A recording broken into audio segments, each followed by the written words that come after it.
जय जिनेंद्र दोस्तों, जैन पाठशाला आपका स्वागत करता है। आज का मेरा वीडियो है, क्या सह जोड़े यानी पति पत्नी साथ में मंदिर में पूजा कर सकते हैं? समाधान: पूजा करने के लिए सह जोड़े देरासर जा सकते हो, किंतु देरासर पहुंचने के बाद सह जोड़े पूजा नहीं कर सकते हैं, क्योंकि उसमें भगवान की भक्ति से ज़्यादा मोह की वृद्धि होने की संभावना रहती है। प्रत्येक क्रिया करते समय केंद्र में भगवान को ही रखना है, ना कि पति और पत्नी को। पक्षाल करते समय तुमने किया, आप हाथ लगाओ, पूजा करते समय आपने फूल, नैवेद्य और फल पूजा की, ऐसे सवाल चलते हैं।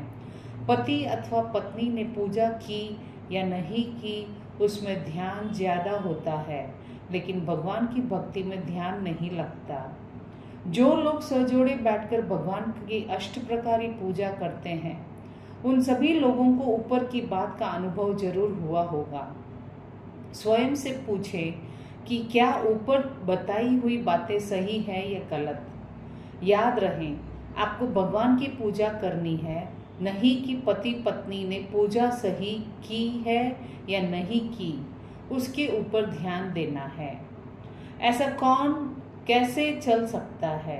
जब हम निस्सही बोलकर मंदिर जी में प्रवेश करते हैं, तो भगवान और मंदिर के सिवाय तीसरे विषय में मन, वचन और काया को कैसे प्रवेश दे सकते हैं? दूसरी बार निस्सही बोलने के बाद भगवान की पूजा शुरू करते हैं, तो उसका उपयोग भगवान की पूजा में ही होना चाहिए, ना कि दूसरी चीज़ों में। याद रहे, आपको मंदिर में भगवान की भक्ति करनी है, पति या पत्नी पर ध्यान रखना नहीं है। पक्षाल का चढ़ावा जिसने लिया हो, तब उनका पूरा परिवार परमात्मा का पक्षाल करते हैं। एक ही कलश से अगर पति और पत्नी स्पर्श करते हैं, तो उससे भगवान के अभिषेक करने में दोष लगता है, क्योंकि स्त्री और पुरुष का स्पर्श को गलत माना गया है। उसमें एक दूसरे के हाथ का स्पर्श हो है और उसमें मोह पैदा होने का पूरा अवसर रहता है। अगर दोनों अलग अलग कलश से अभिषेक करते हैं, तो कोई बात नहीं है, जिससे मोह पैदा नहीं होता है।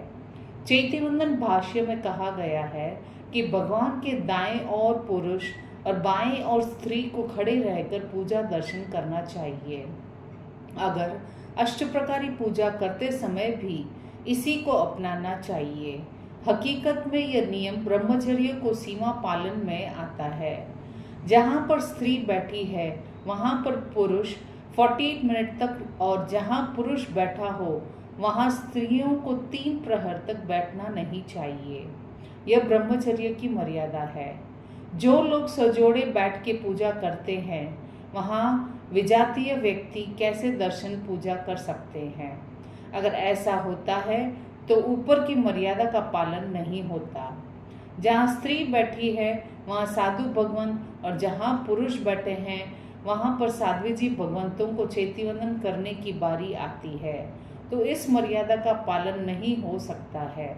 इसलिए पूजा के लिए भगवान के नहीं, लेकिन मूलनाय भगवान की दाईं और बाईं बैठने के नियम की आवश्यकता है। इसलिए सजोड़े पूजा नहीं कर सकते हैं। अगर 2 जन अलग अलग भगवान का अभिषेक करते हैं, वरक आंकी कर सकते हैं। 2 नैवेद्य 2 फल के साथ भगवान की भक्ति कर सकते हैं। सजोड़े पूजा करने के कारण कम द्रव्य में भगवान की पूजा हुई, उसके बदले अलग अलग पूजा की होती है, तब धन की मूर्छा उतारने का लाभ अधिक मिलता है।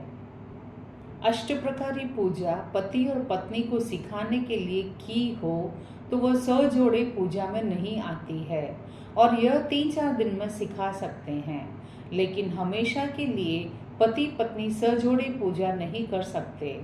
श्रीपाल मैना जिनालय में भगवान के पूजा के लिए सजोड़े देरासर गए थे, लेकिन उन्होंने सजोड़े भगवान की पूजा चैत्यवंदन नहीं किया। जुगते जिनवर पूजिया मैना ने श्रीपाल, ऐसे पद श्रीपाल राजा के रास में मिलते हैं, लेकिन सजोड़े जिनवर पूजिया मैना ने श्रीपाल, ऐसे पद कहीं पर भी नहीं मिलते।